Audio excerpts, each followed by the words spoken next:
Hey, Brassfax here. Last time we talked about several scenarios that were pretty low on the Boog tier list. Minor civil unrest, think George Floyd riots, and the often overlooked, but not by me, day-to-day life. If you don't know what that video entails, I suggest watching it because this kind of builds upon that. Link top right, as per usual. This week, I'd like to up the ante a bit and move into something more intense, so to speak. Before getting started, I always do these disclaimers, but they're important to have. I know, it gets kind of old sometimes. But understand this is just game theory, guessing on what might happen based off of previous events. I'm not saying this is what you should do, more so my thoughts on how I sort of approached it. So you should use this as a starting point, comparing point, whatever. I talk to people all the time, modify my opinions when presented with good info. So this video is just a snapshot of the here and now for me. And I probably forgot some stuff as well, so yeah, understand that. Alright, let's ride. This is a category that many want to consider prepping for, and that would be regional environmental disasters. This is something a lot of people are probably actually already familiar with. Most natural disasters are not of the severity of a society-ending scale. Unless not being able to go on Instagram and YouTube is considered collapse of society, then yeah, sure. But more seriously, as we've seen, once you reach a certain threshold, you can absolutely expect a disaster of a large enough reach and magnitude to completely sideline entire states or even regions. Famous one is obviously Katrina. I was across the world in Japan at the time, but when it happened, everyone was sort of expecting a return to normalcy in rapid order, and that actually took a lot longer than people expected, and we got some really weird stuff that occurred then. There was just complete loss of functional society in large sections of the state. Society, EMS, police, whatever, were just unavailable.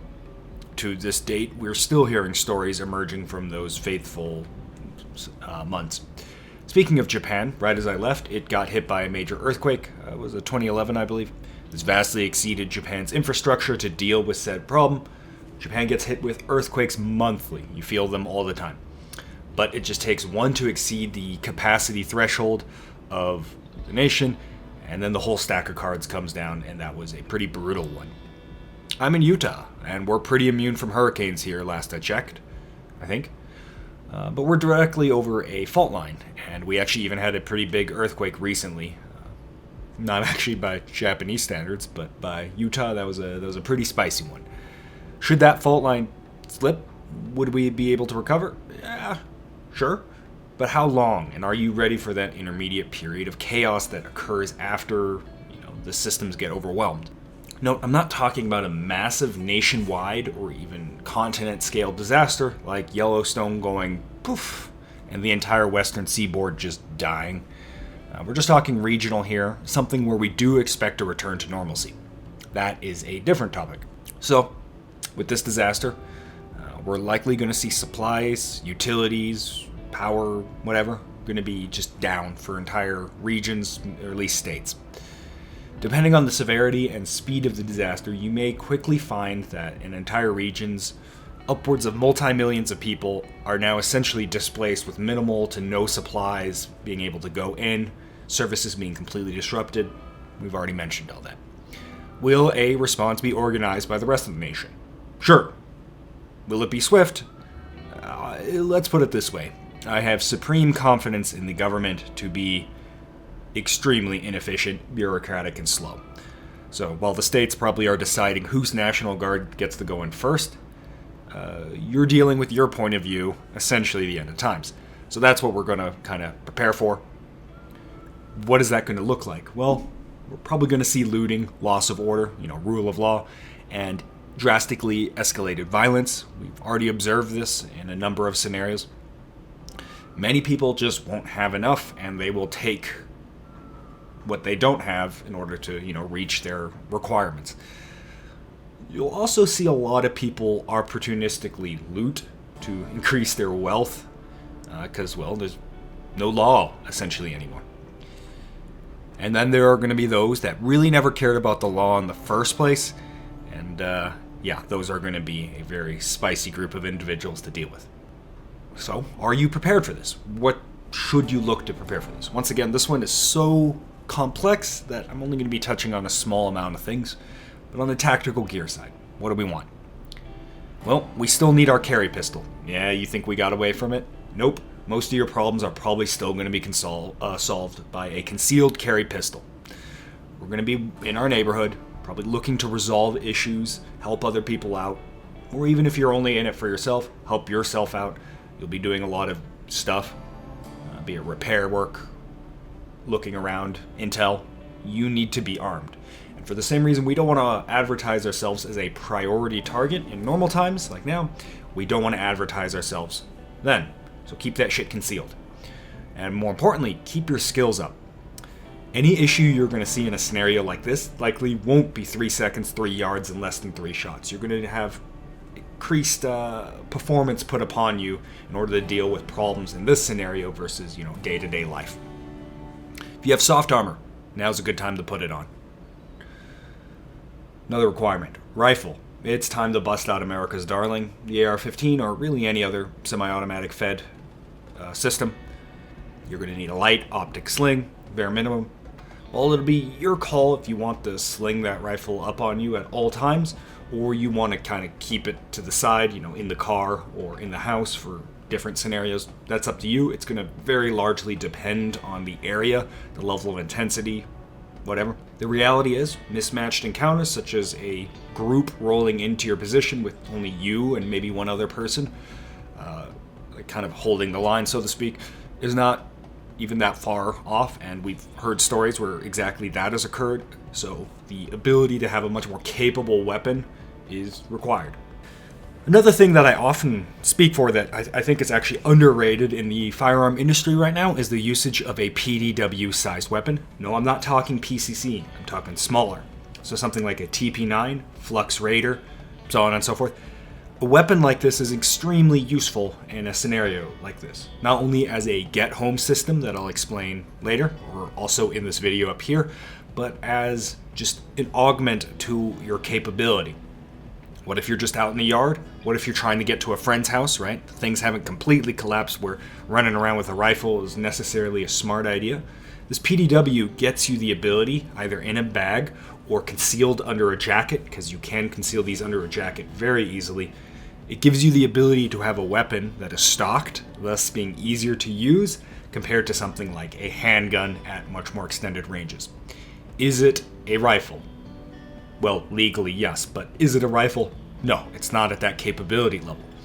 But the reality is, you'll have this PDW on you more often than you could justify having a rifle on you, even if society is kind of screwed, so to speak. And we're not talking full-blown blue here, right? Yeah, so a PDW could be a viable alternative or as an augment to your already existing rifle, something you use depending on the scenario.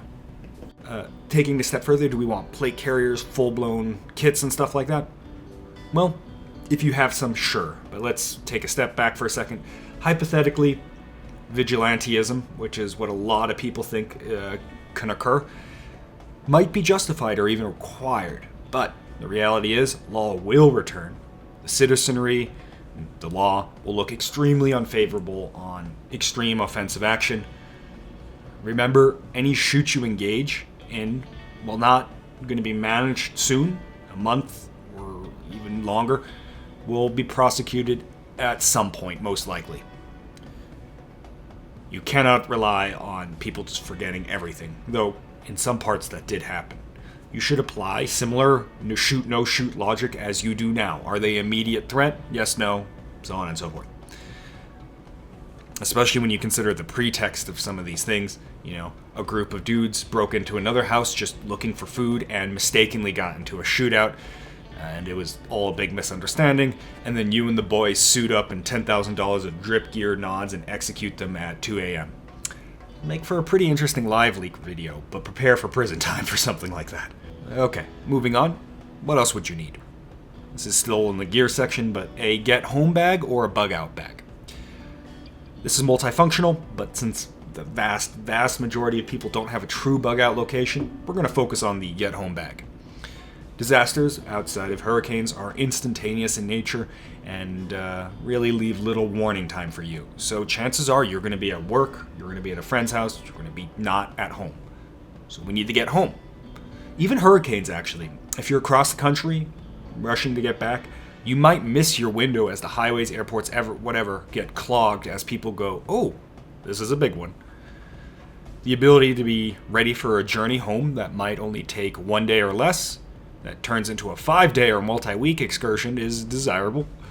There are many stories of people basically trapped on the other side of a city or a state trying to get back with barely anything, and we don't want to be those people. Now, we could get something like a 50-liter bag that is just basically you can live out of it, but be sure to consider realistic weights for something like you to walk 100 miles. Also consider, will you have such a large bag on you when the time does come? Yes, I'm leading somewhere with this. I recommend watching this video. I kind of cover a bag that sort of fills this niche. Is it bare minimums? Yes, but I think this is something much more realistic than a fully decked bag, unless it lives in your car. Let's get into some stretch goals here. Remember, we're still in the tactical gear section. Comms, communication devices. Something like a UV5R, you are allowed to use one of these in an emergency, transmitting on power. Though I do recommend, if you have time, get the ham license just so you can understand what exactly is going on. It also has the ability to access emergency channels, and it's quite good at communicating, right? If you have friends and you establish a basic SOP beforehand, well, if you don't live right next to each other, this allows you to potentially link up, which might be very useful. And you can set up something like, hey, on every hour, go on this channel for 5 minutes, or something like that. The options, utility, whatever, are provided are limitless, so smart comms usage can go a long way and is a very easily obtained stretch goal for preparing for some kind of conflict or situation like this. Night vision. Yes, this one is very much a stretch goal for many people, but if you have night vision, the ability to move at night and the ability to observe at night, and worst case, obviously, fight at night, are unrivaled game changers. It's absolutely one of the few times where buying gear actually gives you a real noticeable capability. And no, I'm not talking about a $200 trigger. This is something that is real capability. In these types of disasters, power is going to go down, and most people are not actually aware of how damn dark it gets when city backlighting disappears. Being able to function in that 40% of the time where a lot of people aren't able to function is insanely useful. And you are by far the least vulnerable during this time, and if it's a very intense scenario, well, this might be when you want to get most of your work done. It also allows you to do things that might also just not be realistic in the slightest, like, damn, I messed up, I need to go to a drugstore to see if I can maybe get something that I desperately need. Yes, it's me partially being looted right now, but hey, at 1 a.m., that might be a possibility. Maybe I want to go check up a friend, but he's, 10 miles away. I could probably do that trek at night and then immediately come back, or do it in 2 days. Right? Night vision gives you options that would not necessarily be possible normally, right? Is a 10-mile trek across a completely collapsed city a good idea during the day? Probably not. Right? And people often overlook the utility of night vision in favor of all it does in a gunfight, but most of night vision is actually not the gunfight and avoiding the gunfight. Let's get into supplies and preps. The usual. At minimum, you're going to need food and water. If you're in a disaster-prone region, or maybe if you're simply just trying to prepare for what I've described such far, you're going to need about 1 to 2 months, and likely more. You're going to probably be giving out some to your neighbors, if there are any still around, depending on, hurricane versus earthquake versus whatever. Yeah, you're going to want to give some of that stuff out. Do you have to? No, but are you willing to return to civilization and know that you could have helped some of these people survive and they didn't? Right? Remember, we know civilization will return. And can you live with yourself that you had the ability to help someone, but then you didn't? I don't know. That's your call. But even beyond that, right?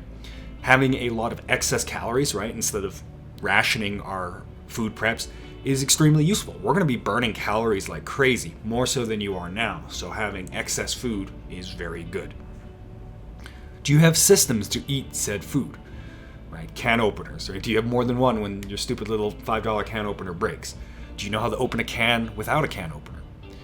Do you have plans for cooking, right? That doesn't just involve lighting a fire in your living room. Right? These are options you're going to need to be considering to support your food preps. Water. And I don't mean a life straw. Most natural disasters will utterly ruin all water sources within 100 miles or more, probably including the water table.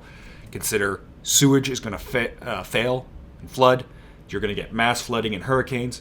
Dead bodies are going to be prevalent, and those are incredibly contaminatory. All of which are going to just utterly ruin local sources of water. If it's not coming from the sky, you probably don't want anything to do with it in one of these disasters. Now, you should obviously have the ability to purify these types of water, but it should not be your primary source. You're going to want water, lots of it. 4 to 6 liters a day is a bare minimum to keep you alive, and you're probably going to need more for food, for cleaning, and other things. And then also add, what if you're in a high-intensity workload in a very hot environment? Maybe double that water. Even if you have a water source near you that isn't contaminated, the ability to minimize needing to go to it, you kind of only use it as a top-off point instead of your entire game plan being revolved around it, is a big boon to your survival as, let's be real, every single other person will be going to it. Medical. Yeah, this goes without saying. You're going to want medical, not just for complete gunshot wounds, but everything else in between.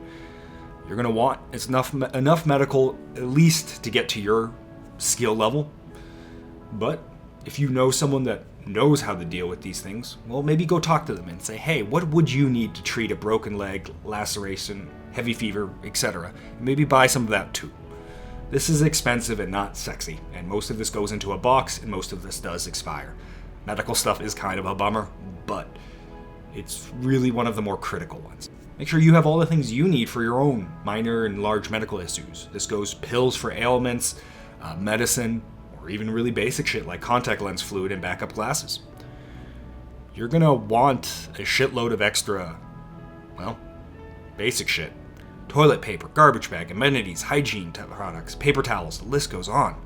Without getting into hyper-specifics, have you thought about how your daily life will be impacted when the running water stops, the power stops, and all this stuff is gone?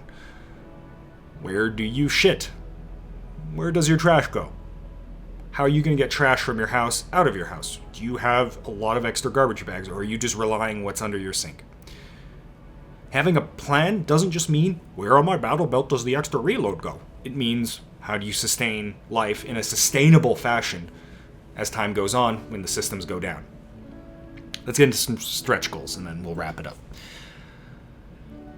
Most of the stretch goals here are just augmenting what has already been mentioned above. The goal is to wait out or be mostly resilient to any kind of disaster from your home. Our stretch goals revolve around redundancy and quality of life. Generators are absolutely game changers and allow a momentary return to civilization, but having other support systems that don't require revving up the loudest thing in the region is also nice. Can you keep electronics going for morale and the utility they provide? Pictures, intel purposes, right? Or, maybe you just want to listen to some music. Do you have candles, right? There's not going to be any light. Do you have batteries? CR123s, AA's, AAA's? Solar panels to recharge rechargeable batteries. You're going to be using a lot of flashlights. Do you have battery packs? The list goes on. Are you in a region that is mosquito prone and it's only not bad because, a car sprays every night and there's a lack of standing water? If so, you're going to want a lot of backup mosquito nets to harden your house, for the lack of a better term. As I said, the stretch goals are summed up by, we have our baseline, but we want to improve our baseline. We want redundancy, perhaps like woodworking material, right? Like if we're going to do repairs, board up windows, the usual. Hard to touch on all that in such a short video like this. Anyways, that's really about this. We're going to keep it to one scenario because this does drag on, and then we'll get into more scenarios as time goes on. This is just a kind of fun thing I'm doing as an aside between reviews and SOPs and POUs and other TLAs. Yeah, acronyms. Alright, hopefully this was useful. Let's keep that conversation going down in the comments section.